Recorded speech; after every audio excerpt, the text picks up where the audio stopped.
Madhavilatha BJP నాయకులు press meet. Hindu దేవాలయంలో దాడులు జరిగాయి. మళ్లీ దాడులు జరిగితే నాలో భద్రకాళిని చూస్తారు.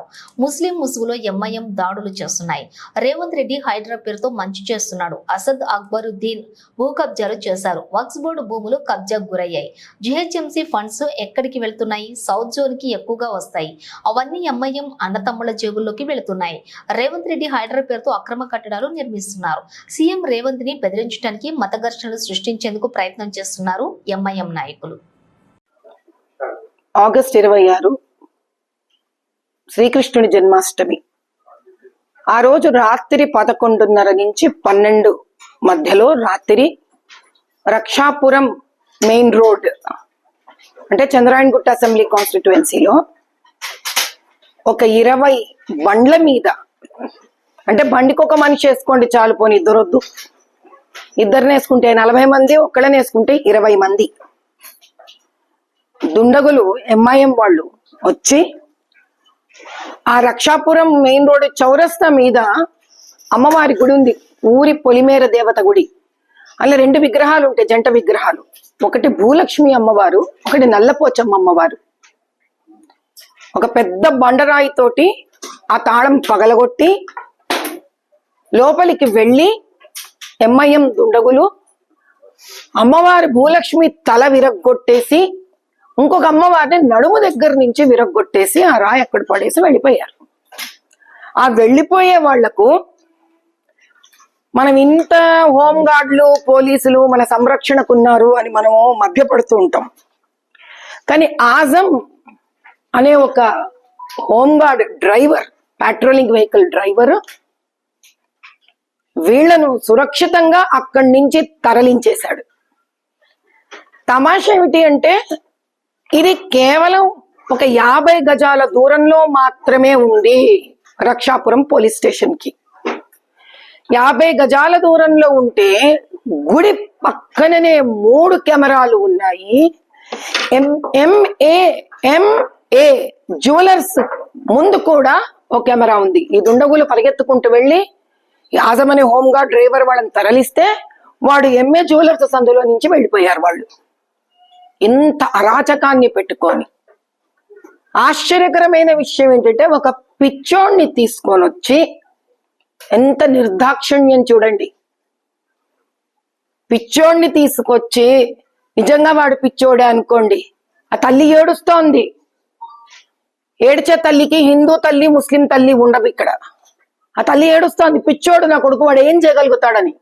నిజమే కదా? అంటే పిచ్చోడు ఇంత పర్ఫెక్ట్ గా అడ్రస్ ఎత్తుక్కొని ముందు ఉన్న షాపులు ఏమి పగలగొట్టకుండా చాలా తెలివిగా ఏదో ఒక చోట ట్రైనింగ్ వచ్చినట్టుగా వాడు తాళం మాత్రమే పగలగొట్టి, వాడితో పాటు ఇంకొక 7 మంది ఉన్నారని నిన్న ఒప్పుకున్నారు. ఈ 7 మంది తలకాయలు పగలగొట్టకుండా చూడండి ఆ పిచ్చోడికి ఎంత చక్కటి ట్రైనింగ్ ఉందో మరి పాపం. అమ్మవారి గుడిలోకి వెళ్ళి కేవలం అమ్మవారి విగ్రహాలను మాత్రమే తుణాతుణుకలు చేసి, లోపల దేవాలయాన్ని కూడా ఏమీ చెయ్యకుండా, ఎవరిని కొట్టకుండా, ఆవేశంగా తనను తాను కొట్టుకోకుండా ఆ రాయి అక్కడ నీట్గా పెట్టేసి ఆ పిచ్చోడు వెళ్ళిపోయినాడు. అంటే వాళ్ళు మనని పిచ్చోళ్ళు అనుకుంటున్నారా, హిందువులు పిచ్చోళ్ళు అనుకుంటున్నారా, ఇది వినేవాళ్ళు పిచ్చోళ్ళు అనుకుంటున్నారా అనే వాళ్ళ నమ్మకానికి చప్పట్లు కొట్టాలి నిజంగా. సరే, ఈ పరిస్థితి ఇలా ఉండగా నిన్న మేము అందరము ధర్నాకు దిగాం. ధర్నాకు దిగే వేళ్లకు రాత్రి నాకు ప్రత్యేకించి ఒక్క చుక్క మంచినీరు కూడా తాగకుండా రామనామం చేస్తూ, నాకు తెలిసి నిన్న చాలా మంది మీడియా అన్నదమ్ములు అక్కడికి వచ్చి తీసుకోవడం జరిగింది. మీరు జీలో చూసినా వేరే వాటిల్లో చూసినా కనిపిస్తుంది. కేవలం పొద్దున్న నుంచి నేను అమ్మవారి నామస్మరణ చేస్తూ, మధ్యాహ్నం నుంచి భజన చేయిస్తూ, రామనామం చెప్తూ కూర్చున్నాను అక్కడ 6 వరకు. ఆశ్చర్యకరమైన విషయం ఏమిటి అంటే, ఎందరో మహానుభావులు వీళ్ళు ఎప్పుడు పట్టుబడరు. అసలు ఇదంతా చేయించిందే అక్కడ local corporator Mirza Mustafa Baig.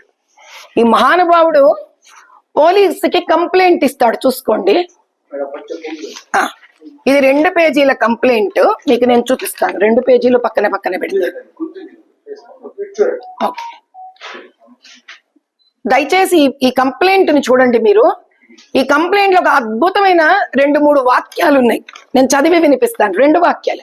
I firmly believe that this attack was premeditated and orchestrated by Madhavi Latha, who along with Mahesh అంటే ఎవడు?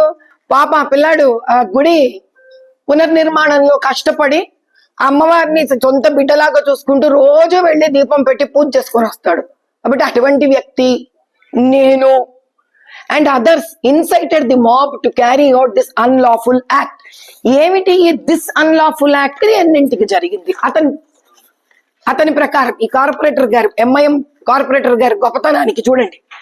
I am writing to formally bring to your attention a serious incident that occurred at my residence around 1:30 PM. మిట మధ్యాహ్నం 1:30 PM కి చుక్క నీరు లేకుండా ఎండలో కదలకుండా కూర్చొని అక్కడ ఉన్న హిందువులని కూడా చెప్పాను నేను, ఇలాంటిది ఏదో వెధవ పని వీళ్ళు మొదలు పెడతారని తెలిసే నాకు మీరందరూ నాయన హిందువు అయిన ప్రతి ఒక్కడు కూర్చోవాలి అక్కడ అని వాళ్ళని కూర్చోపెట్టి వాళ్ళతో కూడా రామనామం చేయించారు. అసలు మీరు ఈ రోజు దాకా ఒక ధర్నా రామనామం చేస్తూ ధర్నా చేయడం మీరు ఎక్కడ చూసారు, ఎక్కడ విన్నారో చెప్పండి? అంత శాంతియుతంగా హైందవ ధర్మాన్ని, సనాతన ధర్మాన్ని పట్టుకొని చేయిస్తుంటే నేను మాబుతో కూర్చొని ప్లాన్ చేసి అమ్మవారి గుడి పగలగొట్టిన బాధలో మేముంటే అతని ఇంటి మీద దండయాత్ర చేయించానా? అతని ఇంటి మీద దండయాత్ర చేయించాలంటే ఈ రోజు ఎందుకు చేస్తే ఏం లాభం ఉందండి? ఆ ఇంటిని పోలింగ్ బూత్ కింద పెట్టుకున్నాడు ఆ వ్యక్తి.